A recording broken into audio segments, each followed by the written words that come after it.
இந்த திருவிருந்தை பொறுத்த வரைக்கும் இது இன்றைக்கி நேற்று ஏற்படுத்தப்பட்ட ஒரு காரியமெல்லாம் இல்லை. வேதத்தை பொறுத்த வரைக்கும் நீங்கள் வாசிச்சிங்கன்னு சொன்னால், உலக தோற்றம் முதல் அடிக்கப்பட்ட ஆட்டுக்குட்டின்னு இயேசுவை பற்றி சொல்லப்பட்டிருக்கு. இந்த உலக தோற்றம் முதல் அடிக்கப்பட்ட ஆட்டுக்குட்டி இயேசு கிறிஸ்துவானர் பற்றி பார்க்கும்போது அவர் சிலுவையில் வந்து பலியானது நம்ம எல்லாருக்கும் தெரிஞ்சதான ஒரு விஷயந்தான். ஆனால் இதை இயேசு கிறிஸ்து நமக்கு கொடுக்கும் பொழுது என்ன சொல்லி கொடுக்குறாருன்னா, மரணத்தை நினைவு கூறும்படி இதை செய்யுங்கள், நான் வருமளவும் என் மரணத்தை நினைவு கூறும்படி. அப்போ இது வந்து இந்த திருவிருந்துங்கிறது சடங்காச்சாரமோ இல்லை கட்டாயமாக எடுக்கப்பட வேண்டியதோ இல்லை ஒரு வருஷத்துக்கு மாதத்துக்கு ஒரு தடவை கண்டிப்பாக எடுத்தே ஆகணும் அப்படிலாம் கிடையாது. இதுக்கு நாள் நிர்ணயம் இப்படிலாம் கிடையாது. ஆனால் இது ரொம்ப முக்கியமானது.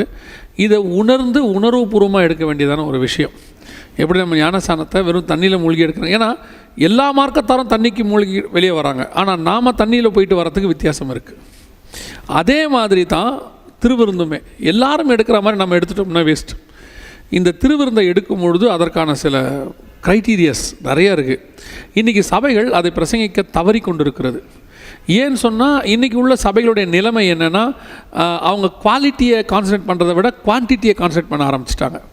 அப்போ அந்த குவான்டிட்டியை நீங்கள் வந்து மெயின்டைன் பண்ணணும், கூட்டத்தை மெயின்டைன் பண்ணணுன்னா இந்த மாதிரி ஏதாவது வெளியரங்கமான சடங்காச்சாரமான காரியங்களை கொண்டு வரணும், அதை மெயின்டைன் பண்ணுங்கிற முடிவு அவங்க வந்துட்டாங்க. ஸோ இந்த திருவிருந்து என்பது தேவனுடைய பார்வையில் மிக மிக முக்கியமானது. அதை எடுக்கிறதுன்றதை விட எடுக்கப்படுகிற முறை ரொம்ப முக்கியம்.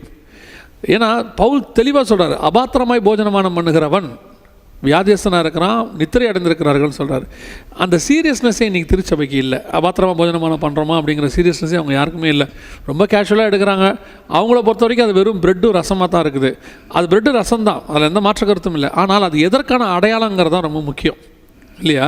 அந்த அடையாளத்தை அவர்கள் வந்து உதாசீனப்படுத்திக்கிட்டு இருக்கிறாங்கன்றது தான் இன்றைக்கி உள்ள ஒரு மிக முக்கியம்.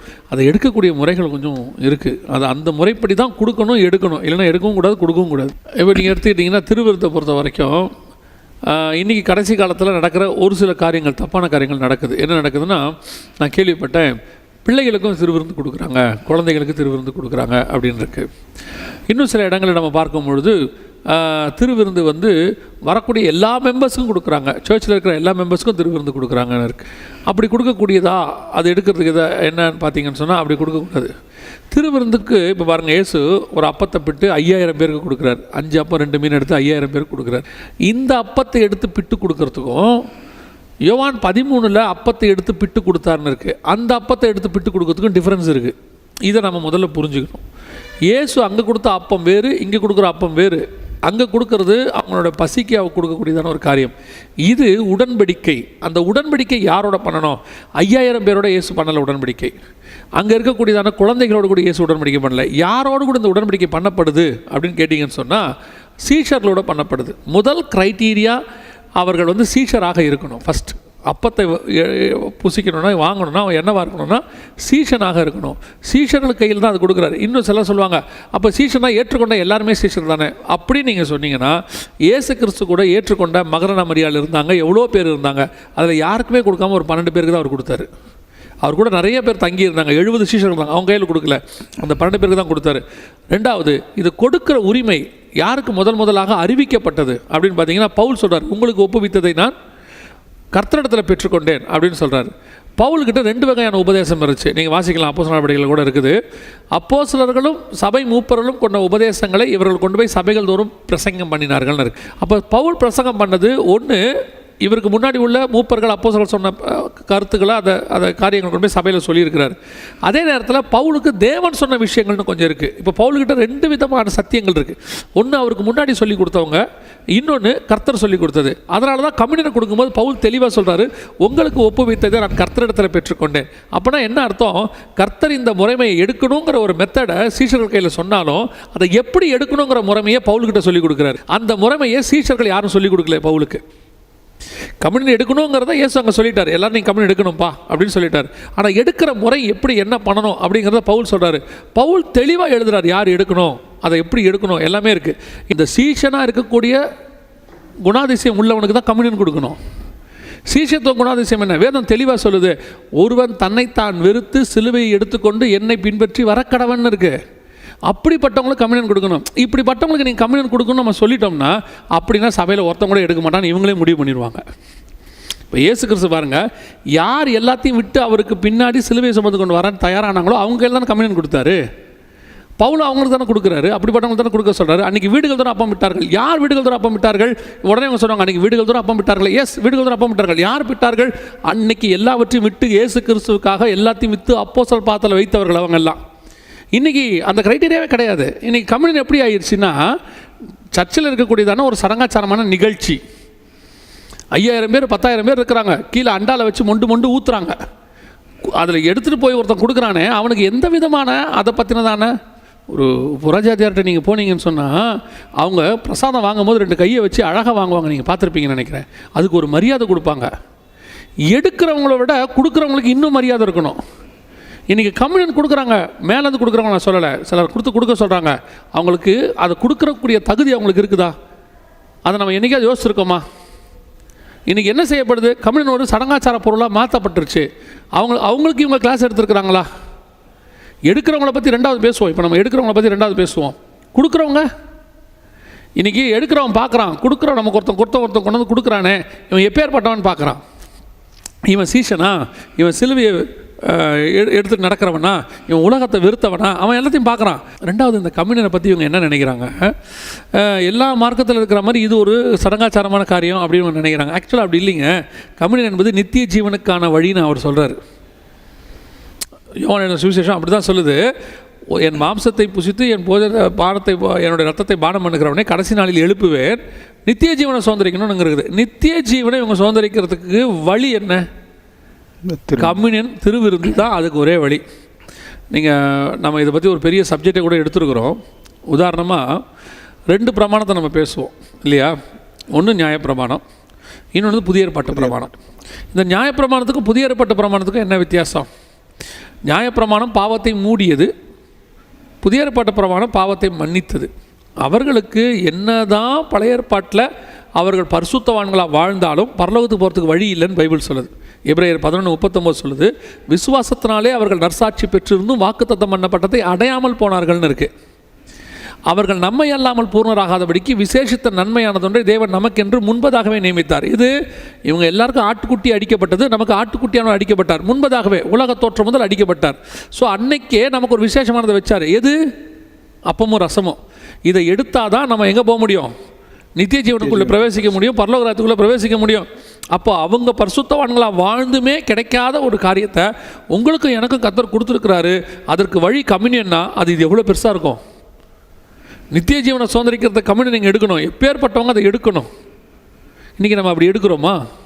பாருங்கள், ஏதேனை விட்டு வெளியே வரார் ஆதாம். வெளியே வரும்போது தோல் உடைகளை கர்த்தர் போத்தினார்னு இருக்குது. அப்போ கண்டிப்பாக அங்கே ஒரு மிருகம் அடிக்கப்பட்டிருக்கணும். ஒரு மிருகம் அடிக்கப்படணும்.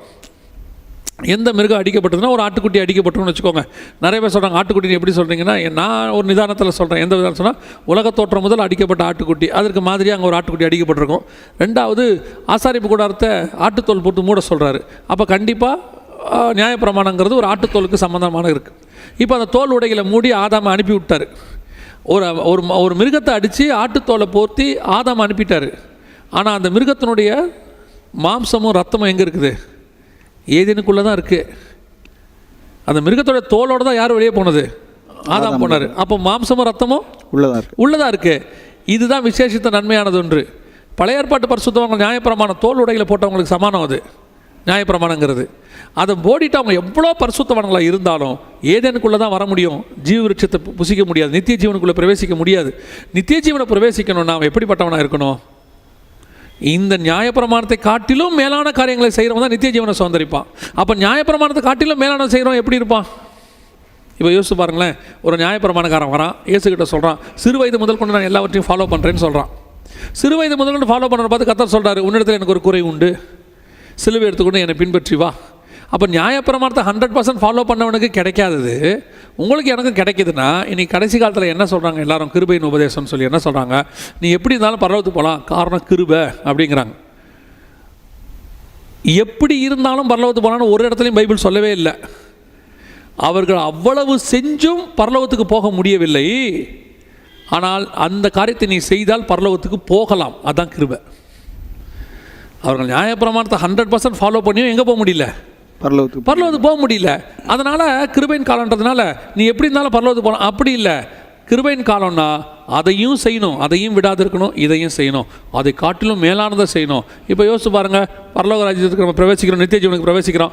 நியாயப்பிரமாணம் என்ன சொல்லுது? ஒரு பெண்ணோடு விபச்சாரம் பண்ணக்கூடாது, அவன் கரெக்டாக வாழ்ந்துருக்கிறான். ஆனால் புதிய ஏற்பாடு என்ன சொல்லுது? இச்சையோடு நோக்கக்கூடாது. அப்போ நித்திய ஜீவனை சுதந்திரிக்கணும்னா நீ இச்சையோடு நோக்காதவனாக இருக்கணும். அப்படி இருந்தால்தான் உனக்கு கம்யூனியனே கொடுக்கணும் முதல்ல. சரி, இச்சையோடு நோக்கிறவன் நான் எப்படி கண்டுபிடிக்கிறது? நாங்கள் வந்துட்டு அப்படி இல்லை, உனக்கு நாங்கள் கம்யூனியன் கொடுத்தா என்ன ஆகும்? அதான் வசனம் சொல்லுது, அபாத்திரமாய் போஜனமானம் பண்ணுகிறவன் செத்து போவான்னு இருக்குது பைபிளில். அபாத்திரமாக போஜனமானம் பண்ணி முதல்ல செத்து போனது யார்? யூதாஸ் காரியர். அபாத்திரமாக போஜனமானம் பண்ணி செத்து போனது யூதாஸ் காரியத்தை செத்து போனார். யூதாஸ் காரியத்தை எப்படிப்பட்டவன்? பொருளாசைக்காரன், பண ஆசைக்காரன், திருடன்னு பைபிள் சொல்லுது. இப்படிப்பட்டவன் இன்னைக்கு கம்யூனியன் எடுக்கிறானா இல்லையா? சபையில் எடுக்கிறான் தானே. இன்றைக்கி இந்த சபையில் இருக்கிறவன் நீங்கள் என்ன போதிக்கணும்? நீ சிகரெட் பிடிக்காதவனாரு, குடிக்காதவனாரு இருக்கக்கூடாது, பொருளாசைக்காரனா இருக்காத, நீ வந்துட்டு திருடனாக இருக்காத, நீ பண விஷயத்தில் உண்மையாயிரு, குடும்பத்தில் உண்மையாயிரு, உன் நேரத்துக்கு உண்மையாரு, தேவனத்துக்கு உண்மையாரு, கோபம் மூர்க்கம் இல்லாமல் இருக்கா. இதுதான் கம்யூனியன் எடுக்கிறது க்ரைட்டீரியா. இப்போ நம்ம என்ன கேட்குறோன்னா, +2 வந்து உட்காந்துருக்கிறவனை பார்த்து நம்ம கேட்குறோம், 2ஆம் வாய்ப்பாடு சொல்கிறவன் எல்லாரும் கம்யூனியன் எடுக்கலாம். அவன் +2 வந்து உட்காந்துருக்கான். எப்போது? இயேசுவின் ரத்தத்தால் பாவம் மன்னிக்கப்பட்டு சிகரெட்டெல்லாம் விட்டு குடியெல்லாம் விட்டு 10 வருஷமான ஒருத்தன் உட்காந்துருக்கான், கம்யூனியன் எடுக்க வந்திருக்கான். அவனை பார்த்து நம்ம என்ன சொல்கிறோம்? சிகரெட் பிடிக்காதவர்கள், குடிக்காதவர்கள் கம்யூனியன் எடுக்கலாம், விபச்சாரம் பண்ணார் கம்யூனியன். இப்போ +2 முடித்தவனை போய் நம்ம என்ன சொல்கிறோம்? 2ஆம் வாய்ப்பாடு கரெக்டாக சொல்கிறவங்க பாஸ். அப்படி தான் இருக்குது. இவனுக்கு என்ன சொல்லணும்? +2 முடித்தவனுக்கு பயாலஜினா என்ன, ஜுவாலஜினா என்ன, அவனுக்குரிய சப்ஜெக்டை கேட்கணும். அப்போ இவனுக்குரிய சப்ஜெக்ட் என்ன? இவனுக்குரிய சப்ஜெக்ட் பொருளாசக்காரனாக இருக்காத, சிலுவையத்தோடு தன்னைத்தானே வேறு, இப்படிப்பட்டவனுக்கு கம்யூனியன் கொடு. இதை முதல்ல சபையில் போதிக்க முடியுமா? இன்றைக்கி திருச்சபையினுடைய மிகப்பெரிய பிரச்சனை என்ன தெரியுங்களா? ப்ராப்ளம், சத்தியத்தை போதிக்கிறதுக்கு இவங்க பயப்பட ஆரம்பிச்சிட்டாங்க. இப்போ அதான் பிரச்சனையே. இப்போ அன்னைக்கு உள்ள பிரச்சனை என்ன? போதிப்பாங்க, கேட்குறவங்ககிட்ட பிரச்சனை இருந்துச்சு. இயேசு போதிச்சிட்டாரு, பாதி பேர் போயிட்டாங்க.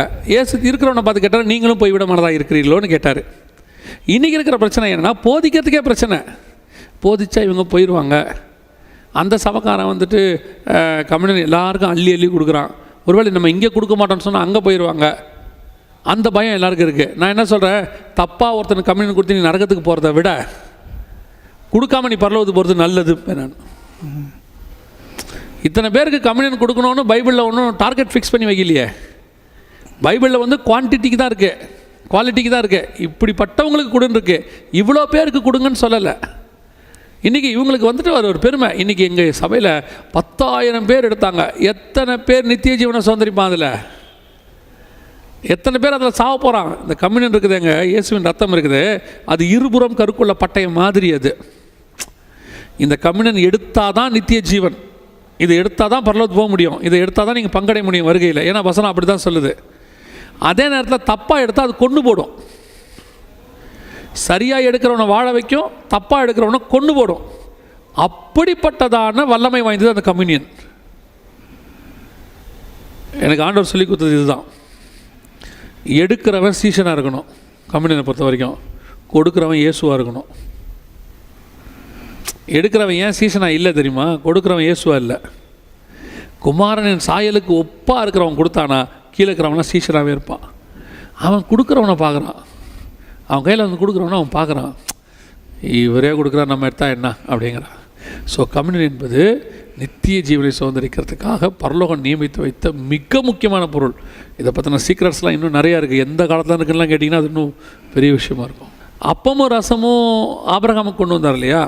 அது வந்து என்னன்னு கேட்டிங்கன்னா, ஆபிரகாம் ஈசாக்குக்கு மட்டும்தான் தகப்பனாக இருக்கணும். ஆபிரகாமை கர்த்தர் அழைச்சது ஈசாக்குக்கு மட்டும். அதனால தான் அவனை ஆபிராம்னு அழைச்சார், ஆபிரஹாம்னு அழைக்கலை, ஆபிராமை தான் அழைச்சார்.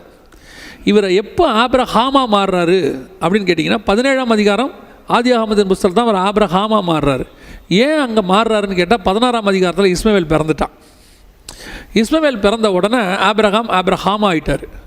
இப்போ நிறைய பேர் என்ன போதிக்கிறாங்கன்னா, ஆபிரகாம் ஜாதிகளுக்கு அவனை தகப்பனாக கர்த்தர் மாற்றினார் அப்படின்லாம் சொல்கிறாங்க. உண்மைதான். ஆனால் அது ஆசீர்வாதமானதை மட்டும் தான் நம்ம கொஞ்சம் யோசிக்கணும் இல்லையா? நான் கேட்குறது என்னன்னு கேட்டிங்கன்னு சொன்னால், ஆபிராம் அப்படின்னா ஹை ஃபாதர், மேலான தகப்பன். ஆபிரகாம் ஜாதிகளுக்கு தகப்பன்.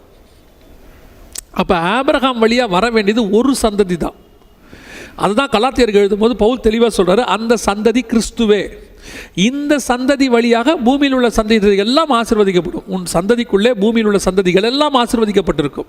அப்படின்னா கிறிஸ்துவின் மூலமாக எல்லாரும் ஆசீர்வாதத்தை பெற்றுக்கொள்வாங்க. இன்றைக்கி நாம் இருக்கிறது இதுதான் காடோடைய பிளான். எப்போ ஆபிரகாம் ஆகாரோட கேத்தூரால எல்லாரோட சேர்ந்த உடனே இவர் பூமிக்குரிய எல்லா சந்ததிகளுக்கும் தகப்பனாக மாறினதுனால கர்த்தர் அவர் எப்படி ஆக்கிட்டாருன்னு கேட்டால், பூமியில் உள்ள ஜாதிகளுக்கெல்லாம் தகப்பன்னு ஆக்கிட்டு ஒரு மாம்ச பிரகாரமாக. நல்லா கவனிச்சிங்கன்னா ஈசாக்கு மட்டும் இருக்கிற அந்த அந்த விஷன் இருக்கிற வரைக்கும் இந்த அப்பமும் ரசமும் தான் கம்யூனியன். இதுதான் உடன்படிக்கை மெல்கிசேதேக்கு கொண்டு வந்து கொடுத்தது. எப்போ வந்து நம்ம இஸ்மவேல் பிறந்தானோ மற்ற சந்ததிகள் வந்ததோ அப்போவே உடன்படிக்கை அவங்களுக்குன்னு ஒன்று கொண்டு வந்துட்டார். பூமிக்குரிய அந்த சந்ததிக்குன்னு ஒரு உடன்படிக்கை கொண்டாரு. அதுதான் விருத்த சேதனம். அதுதான் 17ஆம் அதிகாரத்தில் வருது. அந்த விருத்த சேதனம் முழுக்க முழுக்க யாருக்குரியது அப்படின்னு கேட்டிங்கன்னு சொன்னால், ஆபிரகாமுடைய மற்ற சந்ததிகளுக்கு. விருத்த சேதனம் வரும்போது ஈசாக்கு கிடையாது. நீங்கள் நல்லா தெரிஞ்சுக்கணும், ஈசாக்கு கிடையாது. அது இஸ்மவேலுக்காகவும் ஆபிரகாமுடைய மற்ற சந்ததிகளுக்காகவும் கொடுக்கப்பட்டதான உடன்படிக்கை. ஏன்னா அவர்களும் ஆபிரகாம் வழியாக வந்ததுனால அவர்களும் கொல்லப்படாமல் இருக்கணும். ஏன்னா ஆபிரகாம் வருத்தப்படுவான், இஸ்மவேலுக்காக ஜெபம் பண்ணியிருக்கான். ஈசாக்கு மூலமாக வரக்கூடியதான இந்த சந்ததி நமக்கு கர்த்தர் அப்போவே நியமித்து வச்சது தான் என்னது? அப்பமும் ரசமும். இதுதான் கர்த்தருடைய பிளான். இது இடையில் வந்த பிளான். இதைத்தான் பைபிள் சொல்லுது, முன்பதாகவே தேவன் நமக்கென்று நியமித்து வைத்திருந்தார். அவங்களுக்கு வந்து விருத்த சேதனம் இது. இப்போ நமக்கு கொடுக்கப்பட்ட இந்த கம்யூனியன் இருக்குது பார்த்தீங்களா, அதான் ஆபிரகாமுக்கு வெளிப்படுத்தப்பட்டது. ஆபிரகாம் என் நாட்களை பார்க்க ஆவலாக இருந்தான். எந்த நாட்கள்? இந்த நாட்கள். அப்பமும் ரசமும் மெல்கிசேதேக்கு கொண்டு வந்து கொடுக்குற நாட்களை பார்க்க அவன் ஆவலாக இருந்தான். அந்த அப்பமும் ரசம்ன்றது ஒரு உடன்படிக்கை. நல்லா கவனிச்சு பாருங்கள். அதுக்கு முன்னாடி எல்லா ராஜாக்கள்கிட்டையும் போய் பார்வோன்கிட்ட போய் அகிமெலேக்கிட்ட போய் எல்லாத்தையும் வாங்கின ஆபிரகாம் இந்த அப்பமும் ரசம் வாங்கினவுடனே சொல்கிறான் சோதோம் ராஜாவை பார்த்து, உன் கையில் நான் எதையும் வாங்க மாட்டேங்கிறான், பாதரட்சியின் வார கூட வாங்க மாட்டேங்கிறான். ஏன் அப்படி சொல்கிறான்? இதுக்கு முன்னாடி பார்வோன்ட்ட வாங்கியிருக்கிறான், அகிமெலேக்கிட்ட வாங்கியிருக்கான், எல்லாத்தையும் வாங்கியிருக்கான். ஆனால் யார்கிட்ட வாங்கலை? சோதம்கிட்ட வாங்கலை. ஏன்? நடுவில் மெத்துசலாக்கிட்ட மெல்கிசேதேக்கிட்ட வாங்கிட்டான். நடுவில் சாலேமே ராஜாவாகிய மெல்கிசேதேக்கிட்ட அப்பமும் ரசத்தை வாங்கிட்டான். இந்த உடன்படிக்கையை வாங்கின நான் இனி பூமிக்குரிய ஆசீர்வாதத்தை பற்றி நான் கவலைப்பட மாட்டேன்னு அர்த்தம். பூமிக்குரிய ராஜாக்களால் நான் ஆசீர்வதிக்கப்பட முடியாது, ஏன் நான் வானத்துக்குரிய ராஜாவால் ஆசீர்வதிக்கப்பட்டிருக்கிறேன்னு அர்த்தம். இந்த கம்யூனியன் அப்படி மேலானது அங்கே வருது. பூமிக்குரியது விருத்த சேதனம் மற்ற சந்ததிகளுக்கு. அதனால தான் நம்ம காலம் வந்த உடனே, சபை காலம் வந்து கம்யூனியனை இயேசு கொடுத்த உடனே அந்த விருத்த சேதனை நம்ம நிறுத்திட்டோம். இல்லை, இப்போ அந்த ஏன்னா அந்த உடன்படிக்கை கர்த்தர் முடிச்சிட்டார். இப்போ இந்த உடன்படிக்கை இருக்குது. இன்னும் மற்ற சந்ததியார் இயேசுவை ஏற்றுக்கொள்ளாதவங்க மட்டும் இது என்ன செய்கிறாங்க? செஞ்சுட்டு இருக்காங்க. இப்போ சிலர் கேட்பாங்க, யூதர்களும் அதை செய்கிறாங்களே, அவங்க இயேசுவை ஏற்றுக்கொள்ளலை. இயேசுவை ஏற்றுக்கொண்ட யூதனாக இருந்தால் அவனுக்கு என்ன கிடையாது? விருத்த சேதனம் கிடையாது, அவனுக்கு கம்யூனியன் தான். அப்போ கம்யூனியன் என்பது ஆபிரகாம் காலத்திலிருந்து மறைத்து வைக்கப்பட்டது. அதை ஆண்டவர் சொல்லுவார், இது புறஜாதியாருக்கு உரியதுன்னு. நான் இன்னும் சொல்லுவேன், இயேசு கிறிஸ்துவின் மூலமாக வரக்கூடிய சந்ததிகளுக்காகவே வைக்கப்பட்டது கம்யூனியன். இது மற்ற யாருக்கும் கிடையாது. நீங்கள் கணவர் கல்யாணத்தை பற்றி படிச்சிருப்பீங்கன்னு நினைக்கிறேன் இல்லையா? கணவர் கல்யாணத்தில் நிறைய பேர் வந்து என்ன சொல்லுவாங்கன்னா, இது வந்து ஒரு ஆவிக்குரிய நிதானம். என்ன சொல்லுவாங்கன்னா, மரியாள் வந்து கேட்பாங்க அவர்களுக்கு திராட்சை ரசம். உடனே இவர் சொல்லுவார், உனக்கும் எனக்கும் என்ன, ஸ்திரீயே உனக்கும் எனக்கும் என்ன அப்படின்னு கேட்பார். நிறைய பேர் என்ன சொல்கிறாங்க, மரியாளை வந்து அவர் திட்டாரு, அதை மரியாளை கண்டம் பண்ணிட்டாரு, ஸ்திரீயேன்னு சொல்லிட்டாரு. இயேசு கிறிஸ்துவ இன்னுமே இவங்கெல்லாம் புரிஞ்சிக்கவே இல்லை. இவங்க ரேஞ்சிலே இயேசுவை பார்க்குறாங்க. இயேசு கோவப்பட்டு, நீ ஏன் என்னை வந்து கேட்ட அப்படின்னு கேட்குறாரு. இயேசு சர்வ வல்லமையுள்ள தேவன். அவர் பேசுகிற ஒவ்வொரு வார்த்தைக்கு பின்னாடியும் 1000 டைமென்ஷன்ஸ் இருக்கு. அந்த டைமென்ஷனை புரிஞ்சுக்கிட்டு தான் ரெவலேஷன். அப்போ மரியாள் வந்து கேட்குறாங்க. கேட்டோன்னே நீங்கள் நல்லா கவனிச்சு பாருங்கள். அந்த அற்புதம் முடிஞ்ச பிறகு வசனம் சொல்லும், அவர் அந்த ஊரிலேயே தன் தாயாகிய மரியாளோடு கூட இன்னும் சில காலம் தங்கி இருந்தார்னு இருக்குது. தாயாகிய மரியாள்னு இருக்கும். அப்போ ஸ்திரீயேன்னு அவர் சொன்னார்னா அவர் என்ன திட்டினாரா, கோவப்பட்டாரா? இல்லை. இயேசு பேசுகிறதுக்கு பின்னாடி ஒரு மிகப்பெரியதான மாஸ்டர் பிளான் அங்கே ரிவீல் ஆகுது. என்ன ஆகுது? ஸ்திரீயே அப்படின்னு கூப்பிட்றாரு. ஏன் ஸ்திரீயேன்னு கூப்பிட்டாரு? இப்போது இந்த அம்மா யார்? ஆதியாகமம் 3:15 தீர்க்கதரிசனம் உரைக்கப்படுது. உன் வித்துக்கும் அவள் வித்துக்கும் பகை உண்டாக்குவேன். சர்பத்தை பார்த்து சொல்கிறாரு, உன் வித்துக்கும் ஸ்திரீயின் வித்துக்கும் பகை உண்டாக்குவேன். இப்போ ஸ்திரீயின் வத்தா நிற்கிறவர் தான் யார்? இயேசு கிறிஸ்து. இதுதான் அந்த ஸ்திரீ மரியாள் வந்து நியாயப்பிரமாண கால சபைக்கு அடையாளம். கடைசியாக இயேசுவை பெற்றெடுத்துருக்குது. இப்போ இந்த சபை வந்து இயேசுகிட்ட கேட்குது. என்ன கேட்குது? திராட்சை ரசத்தை கேட்குது. எங்களுக்கு திராட்சை ரசம் முடிஞ்சு போச்சு. யார் கேட்குது? யூதர்களுக்காக கேட்குது. உள்ளே இருக்கிற யூதர்களை பார்த்து கேட்குது, திராட்சை ரசம் அவங்களுக்கு முடிஞ்சிருச்சு அந்த ஜனங்களுக்குன்னு. கர்த்தர் சொல்கிறாரு, உனக்கும் எனக்கும் என்ன? அதாவது நியாயப்பிரமாண கால சபையே, உனக்கும் எனக்கும் என்ன? என் வேலை இன்னும் வரவில்லை. நல்லா யோசிச்சு பாருங்க. 13ஆம் அதிகாரம் யோவான்ல அவர் அப்பத்தை எடுத்து பிட்டு அவங்களுக்கு கொடுக்கும்போது ஒரு வார்த்தை சொல்லி கொடுப்பாரு, வேலை வந்தது, என் வேலை வந்ததுன்னு சொல்லி எடுத்து கொடுப்பாரு. அப்போனா எந்த வேலை வரலன்னு சொல்றாரு? நான் பாடுபட போகிற வேலை இன்னும் வரல. இந்த அப்பமும் ரசத்துக்கான அடையாளமாக நீ ரசத்தை கேட்குறிய, நியாயப்பிரமாண கால சபையே, அது உனக்குரியது அல்ல. இது யாருக்குரியது? வேறொரு கூட்டத்துக்குரியது. இப்போ மரியாள் என்ன பண்ணணும்? நியாயமா இந்த வார்த்தையை சொன்ன மரியாள் என்ன செய்யணும்? கோச்சிட்டு போகணும். நான் கேட்டால் அது என் பையனாக இருந்தாலும் அப்போ அம்மானு ஒரு மரியாதை இல்லாமல் பேசுகிறாப்புல எல்லாம் சொல்லலை. வசனம் அழகாக சொல்லுது பாருங்களேன். அவர் உங்களுக்கு என்ன சொல்லுகிறாரோ அதன்படி செய்யுங்கள். இது யூதர்களுக்கு கொடுக்கப்பட்ட கட்டளை. என்ன கட்டளை? இது வரைக்கும் அந்த இடத்துல உள்ளே உட்காந்துருக்கான் திராட்சை ரசம். இது யார் மூலயமா வந்ததுன்னா மோசையின் பிரமாணத்தின்படி உள்ளே உட்காந்துருக்கிறான். இப்போ இந்த அம்மா அப்படியே மாற்றுறாங்க, எல்லாத்தையும் மாற்றி சொல்கிறாங்க, அவர் உங்களுக்கு என்ன சொல்லுகிறாரோ அதன்படி செய்யுங்கள். நீங்கள் மோசையின் நியாய பிரமாணத்தின்படி உள்ளே உட்காந்துருக்கிறீங்க, இயேசுவின் பிரமாணத்தின்படி செய்யுங்க, உங்களுக்கு திராட்சை ரசம் உடன்படிக்கை கிடைக்கும்னு அர்த்தம். அதாவது இயேசுவை ஏற்றுக்கொண்ட யூதர்கள், இயேசுவை ஏற்றுக்கொள்கிற யூதர்களுக்கு அது கிடைக்கும்னு அர்த்தம். அவர் உங்களுக்கு என்ன சொல்லுகிறாரோ அதன்படி செய்யுங்கள். இப்போ இயேசு சொல்கிற வார்த்தை என்ன? உடனே இயேசு என்ன பண்ண? உடனே மனம் மாறிட்டாரா? ஒருத்தர் அன்றைக்கி பிரசங்கம் பண்ணார், 2 நிமிஷத்தில் இயேசுக்கு வேலை வந்துருச்சு. அப்போ வேலை வரல, இப்போ வேலை வந்துருச்சு. இல்லைங்க, இயேசு அங்கே என்ன செய்கிறார் தெரியுமா?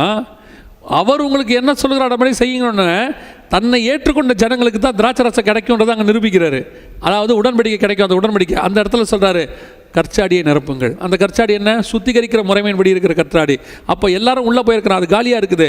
அப்போ எல்லாம் சுத்திகரிப்பு முடித்து உள்ளே போனவன், எல்லாம் உள்ளே போனவன் யார்? சுத்திகரிப்பு முடிச்சுட்டு உள்ளே போயிருக்கான். அதனால தான் அந்த கற்சாடி காலியாக இருக்குது. இப்போ சொல்கிறாரு, திருப்பி அதை நிரப்பு. இன்னொரு விஷயம் நீ சுத்திகரிக்க பண்ணணும்னு அர்த்தம். அதனால தான் கம்யூனியன் கொடுக்கும்போது என்ன சொல்கிறாரு? காலை கழுவுறாரு. அவன் சொல்கிறான், நீ என் காலை கழுவக்கூடாது. அவர் சொல்கிறாரு, காலை கழுவ விட்டால் உனக்கு என்னிடத்துல பங்கில்லை அப்படிங்கிறாரு. அவன் சொல்கிறான், என்னை முழுவதும் கழுவும். இல்லை, ஒரு தடவை கழுவினா போதும். அழகாக அந்த இடத்துல எவ்வளோ பெரிய ரெவலேஷன் இருக்குது தெரியுமா? அதனால தான் அந்த கல்யாணத்தை அவங்களை இம்பார்ட்டண்ட்டாக கொடுத்து வச்சுருக்கிறாங்க அந்த இடத்துல. இயேசு சும்மா திராட்சை ரசத்தை தண்ணீராக மாற்றினாருங்கிறது ஒரு பெரிய விஷயமே கிடையாது. இப்போது உடன்படிக்கை அவங்களுக்கு கிடைக்கிது. கொண்டு போய் யூதர்கள்ட்ட உள்ளே கொடுக்குறாங்க. கொடுக்கும்போது அவன் என்ன சொல்கிறான்? முந்தின ரசத்தை விட பிந்தின. அதனால அர்த்தம், நியாய பிரமாணத்தை விட இப்போது வந்திருக்கிற கிருபையின் பிரமாணம் அதிக மேன்மையானது. நமக்கு என்ன சொல்கிறது? எசேக்கியேல் புஸ்தகம் அவர் நியாய பிரமாணத்தை பற்றி சொல்லும்போது, நன்மைக்கு எதுவால்லாத பிரமாணத்தையும் ஜீவனுக்கு இல்லாத நியமங்களையும் அவர்களுக்கு நான் கொடுத்தேன். அப்போ இதுதான் கானாவூர் கல்யாணத்தினுடைய மிக முக்கியமானது. அந்த இடத்துல கம்யூனியன் ரிவீல் ஆகுது. முதலாம் அற்புதம். ஏன் அதை முதலாம் அற்புதங்கிற? அங்கே ஒரு அற்புதம் நடக்குது. என்ன அற்புதம் நடக்குது? யூதர்களுக்கான வழி திறக்குது. யூதர்களுக்கான அந்த இடத்துல திராட்சை ரசம் கம்யூனியன் கிடைக்குது. இயேசு கிறிஸ்துவின் மூலமாக அவங்களுக்கு ஒரு வாசல் திறக்குது. எவ்வளோ பெரிய சீக்ரெட் அது! அதான் கம்யூனியன். அவ்வளவு பெரிய மேன்மையை கத்தன் நமக்கு கம்யூனியனில் வச்சுருக்கிறார். இன்றைக்கி கம்யூனியனை ரொம்ப அசால்ட்டாக, ரொம்ப கேஷுவலாக, அதை என்னமோ சும்மா சாதாரணமாக எடுக்கிற மாதிரி. முந்தியெல்லாம் பரிசுத்தவான்கள் அதுக்குன்னு ஒன்று வச்சுருந்தாங்க தெரியுமா? சுத்திகரிப்புன்னு ஒன்று வச்சுருந்தாங்க. இன்றைக்கி அதெல்லாம் இல்லை சபைகளில். இயேசு கிறிஸ்து கம்யூனியன் கொடுக்க வரும்போது இவங்களுக்குள்ள ஒரு வாக்குவாதம் நடந்துகிட்ருக்கு. இந்த வாக்குவாதம் நடந்துகிட்ருக்கும்போது யார் பெரியவனுங்கிற வாக்குவாதம் நடக்குது. இப்போ இயேசு என்ன பண்ணுறாரு? பஸ்கா ஆசாரிக்க வராரு. பஸ்கா ஆசாரிக்க வரவர் பார்க்குறாரு இந்த விஷயத்தை பார்த்தோன்னா என்ன செய்கிறாரு? போட்டிருக்கிற வஸ்திரத்தை வச்சுட்டு அடிமையின் வஸ்திரத்தை எடுத்து, சீலையை அது ஒரு அடிமையின் வஸ்திரம், சீலை எடுத்து கட்டிக்கிட்டு கால்களை கழுவுறாரு. கழுவி முடிச்சுட்டு என்ன பண்ணுறாரு? திருப்பி அந்த வஸ்திரத்தை போட்டுட்டு தான் கம்யூனியன் ஆரம்பிக்கிறார். அதோடைய அர்த்தம் என்னென்னா, கால்களை கழுவுறது வேறு கான்செப்ட், கம்யூனியன் எடுக்கிற கான்செப்ட் வேறு. இதுக்கு வேறு ட்ரெஸ்ஸு, இதுக்கு வேறு ட்ரெஸ்ஸு. அது எதுக்கான காரியம்னு சொன்னால், தாழ்மைக்கு தெரியப்படுத்துறதுக்கு. நீங்கள் எல்லாமே தாழ்மை இல்லாமல் இருக்கிறீங்கப்பா, நீங்கள் தாழ்மையோடு இருக்கிறவங்க தான் இந்த பஸ்காவை ஆசாரிக்க முடியும், கம்யூனியனுக்குள்ளே பங்கடைய முடியும். உங்களில் யார் பெரியவங்கிறவன் இதில் என்ன செய்ய முடியாது, கம்யூனியன் ஆசாரிக்க முடியாதுன்னு சொல்கிறதுக்காக தான் அது ஒரு அடையாளமாக வச்சுருக்கிறாங்க. இப்போது கண்டிப்பாக கால்களை கழுவணுமா அப்படின்னு வேதத்தின்படி பார்த்தீங்கன்னா, கால்கள் கழுவுறது கட்டாயம் இல்லை, அது முறைமை கிடையாது. இயேசு கிறிஸ்து கால் கழுவுறது கம்யூனியனுக்காக அல்ல, தாழ்மையை உணர்த்துவதற்காக. அங்கே அவங்க சண்டை போட்டுக்கிட்டு இருந்தாங்க. அது பஸ்காவுடைய முறை கிடையாது. இன்னும் சொல்ல போனால் கம்யூனியன் முறையும் கிடையாது. அப்படி அது முறையாக இருக்குமானால் 1 கொரிந்தியர் 11 பவுல் சொல்லும் போது எப்படி சொல்லியிருப்பார்னா, உங்களுக்கு ஒப்புவித்ததை நான் கர்த்தரிடத்தில் பெற்றுக்கொண்டேன். அந்த ராத்திரியில் அவர் அப்பத்தை எடுத்துன்னு அங்கேருந்து ஆரம்பிக்கிறார். அப்பத்தை எடுத்ததுலேருந்து ஆரம்பிக்கிறார். ஒருவேளை அது கம்யூனியனுடைய ஒரு முறையாக இருக்குமானால் அந்த ராத்திரியிலே அவர் கால்களுக்கெல்லாம் கழுவி அப்பத்தை எடுத்துன்னு தான் ஆரம்பிச்சிருப்பார். கம்யூனியனுக்குரிய முறைமையில் அது வரல, கம்யூனியனுக்குரிய கொடுக்குற முறையில் அது சேரலை. அதனால தான் அவர் பவுல் ஆரம்பிக்கும் போதே 1 கொரிந்தியர் 11 உங்களுக்கு ஒப்புவித்து நான் கர்த்தரிடத்தில் ஏற்றுக்கொண்டேன், அந்த ராத்திரியில் அவர் அப்பத்தை எடுத்து பிட்டு அப்படின்னு ஸ்ட்ரைட்டாக அப்பத்துலேருந்து போகிறாரு. ஒருவருக்கு ஒருவர் காத்திருக்க வேண்டும், அதெல்லாம் தெளிவாக சொல்கிறாரு. நீங்கள் அப்பத்தை எடுக்கும்போது எப்படி இருக்கணும்னு சொல்கிறாரு, யார் எடுக்கணும்னு சொல்கிறாரு, எடுக்கும்போது ஒருத்தருக்கு ஒருத்தர் காத்திருக்கணும், இதெல்லாம் சொல்கிறவர். காலக்கழுவுங்கிறது கட்டாயமாக அது கம்யூனினுடைய ஒரு முறையாக இருந்தால் அதை அங்கே சொல்லியிருப்பார். அதை அவர் சொல்லலை. இது முதல் பாயிண்ட், மிக முக்கியமான பாயிண்ட். ரெண்டாவது பாயிண்ட், வீடுகள் தூரம் அப்பம் விட்டார்கள் இருக்குது. அவர்கள் கால்களை கழுவி அப்பம் விட்டார்கள்னு எங்கேயுமே இல்லை. வீடுகள் தூரம் அப்பம் விட்டார்கள். இந்த இடத்துல கால்களை கழுவும் போது கம்யூன் எடுக்கிறதுக்கு கால் கழுவணும்னு அவர் சொல்லலை. அவர் கம்யூன் அந்த இடத்துல காலை கழுவுனது காரணம் இவங்க எல்லாருமே தாழ்மை இல்லாதவர்களாக யார் பெரியவன் இருந்துச்சு, யார் எல்லாருக்கும் சிறியவனாக இருக்கணும்னு அவன் காலை கழுவணும் அப்படின்னு சொல்லி தான் அவர் சொல்கிறதுக்கு அடையாளமாக செஞ்சார். இப்போ ஒரு சில இப்போ நான் அடுத்ததுக்கு வரேன். ஒரு சிலர் சபைகளில் வந்து கால்களை கழுவுறாங்க, கால்களை கழுவணும்னு சொல்கிறாங்க, கட்டாயமாக கழுவணும்னு சொல்கிறாங்க. நான் என்ன சொல்லுவேன்னா, கால்களை கழுவுற முறையை நீங்கள் வச்சுருக்கிறது சரியாக தப்பான்னு சொன்னால் தப்பு கிடையாது. ஒரு தாழ்மைக்கு அடையாளமாக நம்ம வச்சுருக்கிறோம், கால்களை கழுவுறோம்.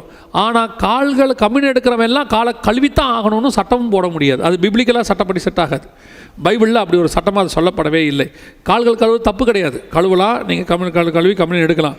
ஆனால் காலை கழுவித்தான் நீ கம்யூன் எடுக்கணும், இல்லைனா எடுக்கக்கூடாதுன்னு சொல்ல முடியாது. அதாவது இது வந்து காட் மேட் டாக்ட்ரின். எது கம்யூன் எடுக்கிறது, காலை கழுவுறது மேன்மேட் டாக்ட்ரின். எப்படி மேன்மேட் டாக்டர்னு சொல்கிறேன்னு சொன்னால், கர்த்தர் காலை கழுவி ஒரு தாழ்மைக்கு அடையாளமாக இருந்தார், தாழ்மைக்கு அடையாளமாக காட்டுறாரு. அந்த தாழ்மைக்கு அடையாளமாக நம்மளும் காட்டலாம். அதை நீங்கள் டாக்டரினாக மாற்ற முடியாது. புரியுதுங்களா? அதுதான் அங்கே சொல்லியிருக்கு. ஸோ கால்களை கழுவுறது கட்டாயம் அல்ல. கட்டாயமாக காலை கழுவணுங்கிறது கிடையாது. கால் கழுவுனா அவங்க சபைக்கு அதை வச்சுருக்கிறாங்க, ஒரு தாழ்மைக்கு அடையாளமாக வச்சுருக்கிறாங்க. ஒருத்தர் காலை ஒருத்தர் பிடிச்சி கழுவுறாங்க. இன்னும் அதோட பெரிய விஷயம் என்னென்னா, காலை கழுவும் போதே இன்றைக்கி இருக்கிற சிச்சுவேஷன் நான் சொல்கிறேன். இவர் காலத்தை நான் கழுவேன், அவர் காலை கழுவ மாட்டேங்கிறான். நீ கால் கழுவும் போதே அவர் காலை நான் கழுவ மாட்டேன். அப்போ அந்த கான்செப்ட் அங்கேயே உடஞ்சி போச்சு. இவங்களே பேரையும் ரெடி பண்ணிக்கிறாங்க. நான் உன் காலை கழுவுறேன், நீ என் காலை கழுவு. மற்றவங்க யாராவது வந்தால் இல்லை நாங்கள் ஆல்ரெடி ரெடி பண்ணுறோம், நான் ஒருத்தரை பிடிச்சி வச்சுருக்கிறேன்றான். இப்படிலாம் நீ கால் கழுவ வேண்டிய அவசியமே கிடையாது. அவங்க முதல் தடவை கால் கழுவும்போது பார்ப்பாங்க, யார் காலையாவது கொஞ்சம் அடிபட்டு கொஞ்சம் புண்ணுக்குன்னுலாம் இருந்தால் அந்த காலை இவங்க கழுவ மாட்டாங்க. நல்லா அழகாக இருக்க காலை தான் இவங்க கழுவாங்க. நான் ஒரு சில இடங்களில், எல்லா இடங்களையும் அப்படி சொல்ல, ஒரு சில இடங்களில். அதனால் இப்படி கால் கழுவுறதுல பிரயோஜனமும் இல்லை. தாழ்மை கிடையாது தான். நான் இன்னும் சொல்கிறேன், எல்லார் இதுலேயும் காலை கழுவிட்டு நான் யார் தெரியுமா அப்படின்னு கேட்டால் அது பிரயோஜனமும் இல்லை. இன்னொன்று சொல்கிறேன், காலை கழுவிட்டே பெருமையாக சொல்லுவாங்க, நான் காலை கழுவி ஞானஸ்தானம் எடுத்தேன், காலை கழுவி கம்யூன் எடுத்திருக்கேன். அது என்ன ஒரு பெருமை இருக்குது? அதுவே தாழ்மைக்கு அடையாளம். சிலர் சொல்லுவாங்க, பார்த்துருக்கீங்களா, எல்லாத்தையும் செஞ்சுருவாங்க. நீங்கள் நல்லா பாடுறீங்களே அப்படின்னு சொன்னால், சின்ன வயசுலேருந்தே நான் ப்ராக்டிஸ் பண்ணி தண்ணியில் நின்று, தொண்டை வரைக்கும் தண்ணியில் நின்று சாதகம் பண்ணி, அப்படியே அந்த மாஸ்டர்கிட்ட படித்து இந்த மாஸ்டர் படித்து எல்லாம் வந்துட்டு எல்லாம் சொல்லி முடிச்சுட்டு கடைசியாக சொல்லுவான் கர்த்தருடைய கிருபை. பார்த்துருக்கீங்களா? அந்த தாழ்மை தான் இதில் இருக்கும். காலை கழுவுறது உனக்கு நான் அடிமைன்னு அர்த்தம். காலை கழுவும் போதே ஒரு பெருமை இருக்கும், இவன் காலெல்லாம் கழுவுறனே, அப்படி ஒரு கால் கழுவக்கூடாது. இயேசு கொடுத்தது அந்த கண்டென்ட், கம்யூனியன் எடுக்கணுங்கிற கண்டென்ட். அதை எப்படி எடுக்கணுங்கிற கண்டென்ட்டை தான் பவுல் சொல்கிறாரு. எடுக்கணுன்றதை இவங்கள்ட்ட சொல்லிவிட்டு எப்படி எடுக்கணுங்கிறத பவுல்கிட்ட சொல்கிறாரு. அதுதான் வித்தியாசம். உதாரணமாக நியாயப்பிரமாணம். நியாயப்பிரமாணத்துக்கு 10 கட்டளை தான், 10 கமாண்ட்மெண்ட்ஸ் நம்ம எல்லாம் பேசி முடிச்சிட்டோம். அப்போ மிச்சம் உள்ளதெல்லாம் என்னது? இந்த 5 ஆகமத்தில் அப்புறம் என்ன தான் இருக்குது? யாத்ராகமத்தில் 10 கமாண்ட்மெண்ட்ஸ் வந்துருச்சு. அப்போ லேவியராகமத்துலேயும் என்ன ஆகமத்துலேயும் உபாகமத்துலேயும் என்ன இருக்குது?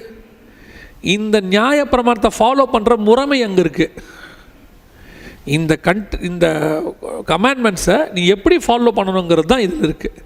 அதே கான்செப்ட் தான். கம்யூனியன்றது இயேசு கொடுத்தது, அது எப்படி எடுக்கணுங்கிறது பவுல் கொடுக்குறது. சரியா?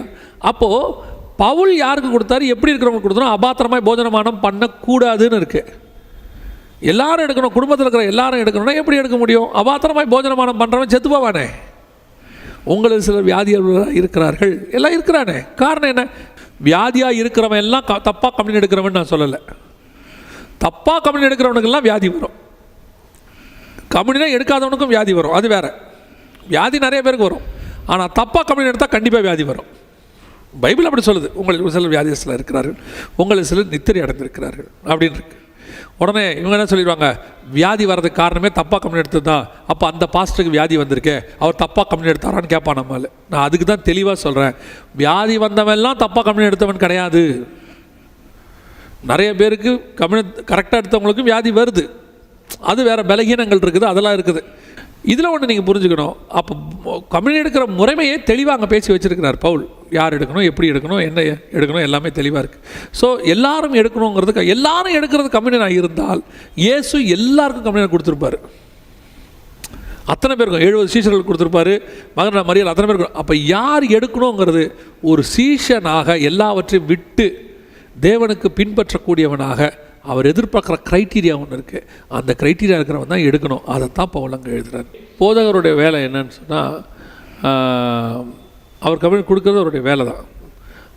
அவருடைய இப்போ இயேசு கிறிஸ்துவ எடுத்துக்கொள்ளுங்க, 12 பேரும் கம்யூனியன் கொடுக்குறாரு. அதில் ஒருத்தன் யூதாஸ்ன்னு அவருக்கு தெரியும். உங்களில் ஒருவன் என்னை காட்டி கொடுப்பான்னு அவருக்கு தெரியும்.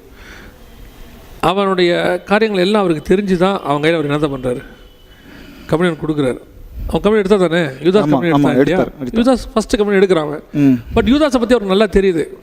ஆனால் அவன் கம்யூனியன் எடுக்கக்கூடிய அளவுக்கு வாழ்க்கையை வாழ்ந்தவன் தான், அப்போஸ்தலராக எல்லாத்தையும் விட்டு வந்தவன் தான்.